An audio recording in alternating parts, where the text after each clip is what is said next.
Hey guys, Miss Ebert here. Today we're going to read Chapter 9 and 10 of Mr. Popper's Penguins. Chapter 9, In the Barber Shop. It was very quiet in the barber shop. The barber was shaving an elderly gentleman. Captain Cook found this spectacle very interesting, and in order to get a better view, he jumped up on the mirror ledge. "Good night," said the barber. The gentleman in the barber's chair, his face already white with lather, half lifted his head to see what had happened. "Gook," said the penguin, flapping his flippers and reaching out his long beak toward the lather on the gentleman's face. With a yell and a leap, the gentleman rose from his reclining position, left the barber's chair, and fled into the street, not even stopping for his coat and hat. "Gaw," said Captain. "Hey," said the barber to Mr. Popper, "take that thing out of my shop. This is no zoo. What's the idea?" "Do you mind if I take him out your back door?" asked Mr. Popper. "Any door," said the barber, "as long as it's quick. Now it's biting the teeth off my combs." Mr. Popper took Captain Cook in his arms, and, amid cries of "Quark" and "Gawk" and "Ork," made his way out of the shop and its back room, and out a door into the alley. Captain Cook now discovered his first back stairway. Mr. Popper discovered that when a penguin has found steps going up anywhere, it is absolutely impossible to keep him from climbing them.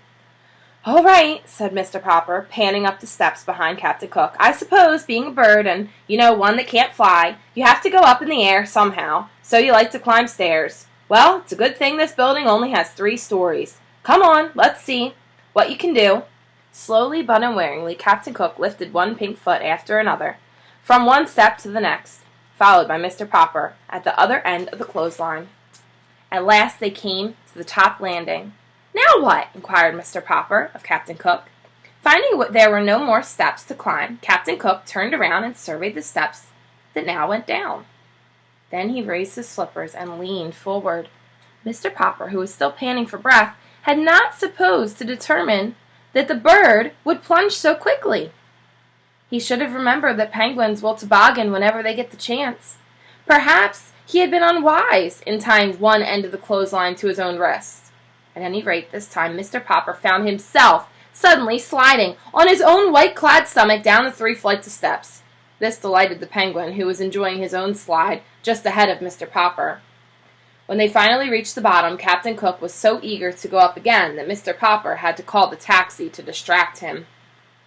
"432 Proudfoot Avenue," said Mr. Popper to the driver.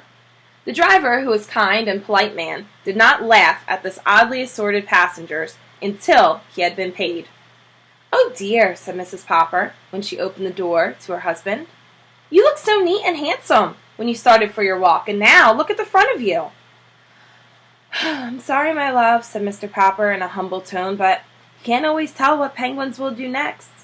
So saying, he went to lie down, for he was quite exhausted from all the unusual exercise, while Captain Cook had a shower and took a nap in the icebox.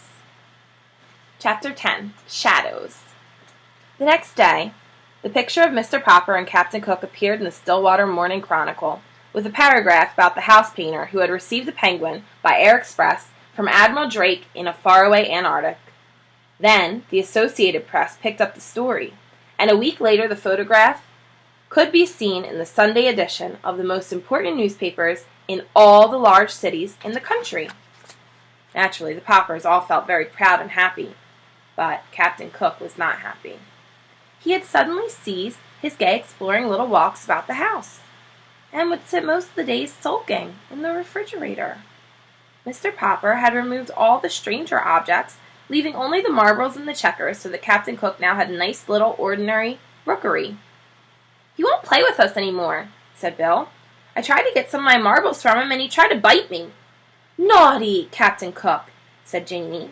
"Better leave him alone, children," said Mrs. Popper. "He feels mopey, I guess." But it was soon clear that this was something worse than mopiness that ailed Captain Cook. All day he would sit with his little white circled eyes staring out sadly from the refrigerator. His coat had lost its lovely, glossy look. His round little stomach grew flatter every day. He would run away now when Mrs. Popper would offer him some canned shrimps. One evening she took his temperature. It was 104 degrees. "Well, Papa," she said, I think you had better call the veterinary doctor. I'm afraid Captain Cook is really ill. But when the veterinary came, he only shook his head. He was a very good animal doctor, and though he had never actually taken care of a penguin before, he knew enough about birds to see at a glance that this one was seriously ill. I will leave you some pills. Give him one every hour. Then you could try feeding him sherbet and wrapping him in ice packs, but I can't give you any encouragement because I'm afraid it's hopeless.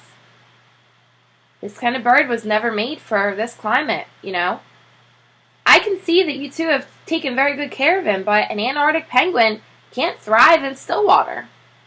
That night, the Poppers sat up all night, taking turns changing the ice packs. It was no use. In the morning, Mrs. Popper took Captain Cook's temperature again, and it had gone up to 105. Everyone was very sympathetic. The reporters on the Morning Chronicle stopped in to inquire about the penguin. The neighbors brought in all sorts of broths and jellies to try to tempt the little fellow. Even Mrs. Calhoun, who had never had a very high opinion of Captain Cook, made a lovely frozen custard for him. Nothing did any good. Captain Cook was too far gone. He slept all day, now in heavy stupor, and everyone was saying that the end was not far away.